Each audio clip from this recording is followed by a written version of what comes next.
Per la prima volta c'è una data, quella del 30 di marzo. Quel giorno sarà decisivo per i dipendenti delle province perché sapranno se il loro nome rientra tra i prepensionamenti o gli esuberi.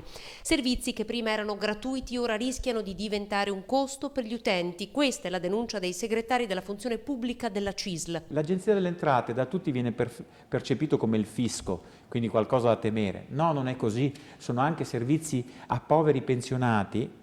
Questo è sempre un problema della politica mai risolto, a poveri pensionati che non hanno i soldi per rivolgersi a dei professionisti. Invece ora c'è un regresso anche su questo, a favore, sottolineo a favore, di categorie professionali che faranno questo lavoro con ben altri sistemi. 1500 dipendenti in Veneto, quasi 200 in provincia di Padova rischiano il posto di lavoro per risparmiare. Poi però alla voce spese si scopre che il 45% in provincia è investito in acquisti e incarichi esterni. Le cosiddette consulenze esterne. Cioè, se noi andiamo a fare una verifica economica ci rendiamo conto che quel 45% che lei ha citato, una percentuale elevatissima è riferita a questi grandi professionisti che si inseriscono. Non voglio entrare nel merito, però si capisce fra le righe.